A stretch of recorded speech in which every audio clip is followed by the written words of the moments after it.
Hey, everybody, it's Tim Miller from the Bulwark. Welcome back, Senior Distinguished Fellow at the Center for American Progress.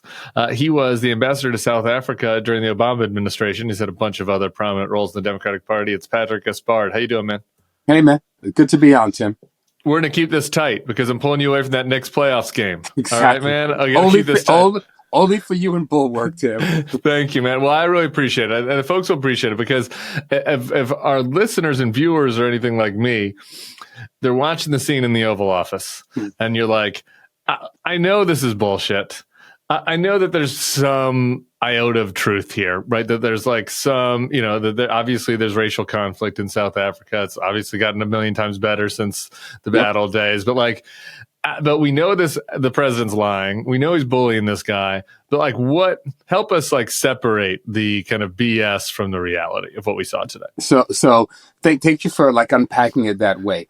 Not only do we know that these allegations are not factually true, all of us know that Donald Trump knows that these allegations aren't factually true, right? That's just the way this guy rolls. This is performing a trifecta for him, Tim. One, he gets to kind of speak to his domestic political audience in the U.S. that loves this kind of racial polarization stuff and this Donald Trump is saving the white race politics that he loves to play. Two, you and I right now are not having a conversation about prices going up at Walmart. We're not talking about the Republican budget. It's going to slash all these people off of Medicaid. And three, he's also doing a little bit of a grift game here, right? Because Elon Musk, his BFF, was in the Oval Office today, and Musk is trying to get a deal in South Africa to get Starlink in. So all three of these things are at play. Now, separating fact from fiction, yeah, South Africa has challenges with race, as does most of the planet. There's been a pretty fraught history there, but the reality is that Black and white South Africans are working closely with one another towards a new future in that country. And tragically, now that we're several decades removed from apartheid, there's still this extraordinary economic discrepancy there in the country and disparities between blacks and whites. Whites that represent about 7% of the population in South Africa now still control and own almost 70% of the private land in South Africa. Those Afrikaner farmers that Trump is going on and on about, they have amassed farmland that represents about half the geography of the actual country right now, still to this day. White South Africans who, again, are about 7% of the population, represent only 2% of all the homicides in all of South Africa, despite the propaganda video and all the stuff that Trump was throwing out there today. Last thing I'll say, Tim, is there are extraordinary leaders in the Afrikaner community who understand the historic advantages that they've had in education outcomes, in economic outcomes, in security outcomes, and they're doing all they can to turn around the fraught history of South Africa, and they're doing it, despite a right-wing fringe that's in the country called AfriForum, that are making common cause with that guy Tucker Carlson, with Musk and so many other kind of fringe actors here in the U.S. So today I'm thinking about the dignity of Ramaphosa in that horrible room, and I'm thinking about some of my Afrikaner friends who are trying to do the right thing every single day in South Africa. Yeah, that's tough. I mean, look, and there's, again, everything's a tragedy. So it's not to minimize anything, but just the Washington Post had this. 12 people were killed on farms in 2024 in a period where there were 6,900 murders in South Africa. So, look, it's a country that has got challenges and it's violent and they're trying to get better. But the idea that this is a genocide is crazy. So you mentioned your friends are the white Afrikaners that are trying to do good work. On the other side of that, the other video, as we're trying to separate fact from fiction here, the other video that Trump showed, he ambushes them with this stupid, reality TV show today. And he shows it this video of a guy shouting about killing the South African farmers or whatever. Kill the Boers. Kill the Boers. And he's like, this is your man. This is your party, to the president. And my buddy Peter Hamby, who was on the pod last Friday, who spent some time in South Africa, doesn't have your level of expertise, but he's like, man, this is, he's texting me. He's like, look, this is a minor party. This is not even, and it's not even the party in the coalition with the president. Peter knows his stuff. Not only is it a minor party, but the figure who was on that video, Julius Malema, is somebody who was kicked out of the ANC by Cyril Ramaphosa. They defeated him in an election. They kicked him out when he used to be a youth leader in the ANC, and they kicked him out specifically because he was corrupt and he was spreading these like racially violent rhetoric in the country.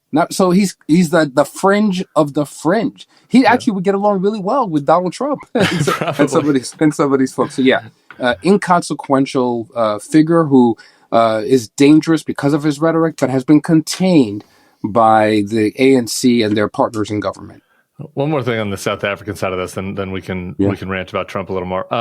It's like what was the rationale? Like, why did he come? Like, what is it just relying on U.S. with trade? And you had to deal. You were in a lot of these rooms dealing with South Africa. Like, what is the relationship bringing them that he felt like he had to do this? So when I was ambassador in South Africa, we negotiated a trade deal called the African Growth and Opportunity Act that usually gets renewed for like 5-year periods it impacts 51 nations in sub-Saharan Africa.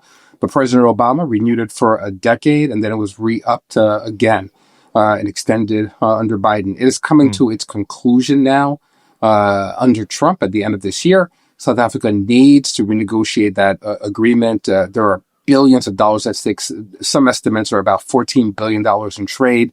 There's a vibrant automobile manufacturing industry in South Africa. And they sent, like last year alone, about 65,000 vehicles that were built in South Africa. GM has a plant there. Chrysler used to have a plant there. Mercedes has a plant. Volkswagen has a plant. They build these, they send them to the U.S. and down the supply chain, there are American manufacturers that benefit from this as well. It's a huge deal. There are also hundreds of millions of dollars of healthcare support at stake. Tragically, 1 out of 5 South African adults have HIV positive status. Republican and Democratic administrations together have worked to stand up a program called PEPFAR that's led to really building up some foundation for the South African healthcare system. Hugely consequential. Trump has pulled back all of those resources and that partnership on healthcare that helped to contain things like Ebola, et cetera, in the past. And they're hoping to be able to revive that partnership again. So huge deal for South Africa and all the American companies that are in South Africa. Yeah. And I mean, we've seen huge cuts to PEPFAR with, it's cruel. People who are on treatment now who can't get their medication, young people who are imperiled if they don't get access to care. It's pretty dangerous and awful and cruel stuff. Fucking pissed me off so bad. Makes me sick. Just back to the Trump rationale and all this. So sure, as you laid out kind of 3 reasons at the top, there's a distraction element. There are the other strategic elements. I do want to focus though on the racial side of this because, I was posting about this on social media earlier, and that's kind of what started our conversation offline. And it was like to me, it is so preposterous that last week Trump goes to Saudi Arabia and he gives this speech. And all of the Republicans, everybody, all the MAGA types, everybody is gassing up this speech. Is like, this is a huge sea change in how America does foreign policy. We're not going to do what those old naive Republicans and Democrats, the Bushes and the Obamas, we're not going to do this stuff where we pretend we care about human rights and values. All we're going to do is we're going to get ours. It's going to be transactional. We're moving away from that old way. So I don't care if the Saudi Arabian or Qatari government, enslaves people or imprisons people wrongly. I don't care if MBS takes a chainsaw to a reporter. Right. We're not going to care about any of that. We're going to go for it. And then 5 days later, we're in the White House and he's lecturing the president of South Africa about the plight of these white farmers. It's like the whole world, all of this horrible stuff happening all over the world, in Afghanistan, to black folks across Africa and the Middle East and Venezuela. We're kicking out the Venezuelans. It's like the only group we care about is the white South Africans. Like, give me a fucking break. Like, give me a break. Like, it's so obvious what they're doing here. It's grotesque. You can't even call it hypocrisy. That's not what it is. It is just nothing short of being a racial arsonist. That's what Donald Trump is, and that's the politics that they're playing here on this issue. You're right. He had this whole performance in Saudi Arabia last week, and let's not forget that this is the same president who's standing next to Benjamin Netanyahu said that the U.S. was prepared to take over Gaza, move all the Palestinians out of it, and turn it into beachfront property, right? And, I think that's called ethnic cleansing. But here he is, like, promoting this ridiculous lie about genocide in South Africa to white people as if he has, like, some passion about it. He is playing a game to a fringe base in the United States that gets all frothy whenever he stands himself up as the last best protector of white people on the planet, right? They really do, like, buy into this replacement theory thing, this white Holocaust thing, and he loves the grievance politics of it. He stokes it on social media, as does Elon Musk, and he uses it for his broad politics. So it's grotesque.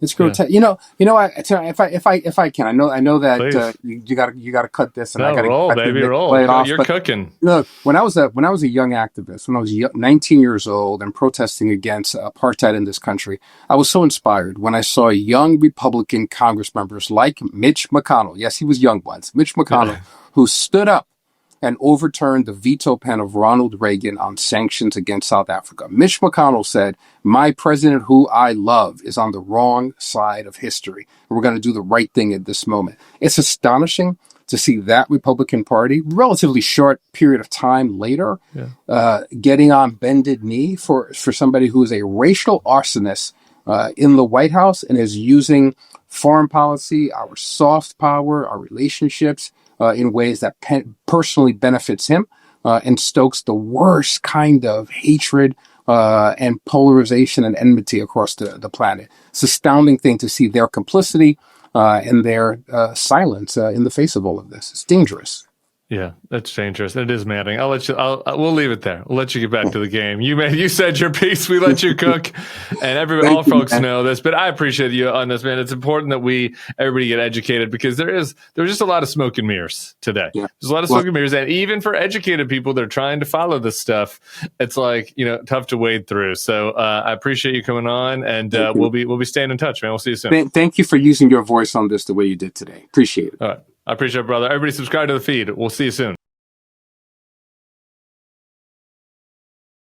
Hey guys, it's Tim and Sarah. We're here with my frenemy, John Lovett from Love It or Leave It. June is Pride Month, and we're going to be live in D.C. on June 6th for World Pride for a very special live show fundraiser featuring the three of us, plus some gay special guests. Crooked and the Bulwark will be donating the proceeds from this fundraiser to the Immigrant Defenders Law Center to support Andre Romero, the makeup artist who the Trump administration wrongly disappeared to El Salvador and who is currently being held in Secot. Go to crooked.com/events. And we will see you all on June 6th.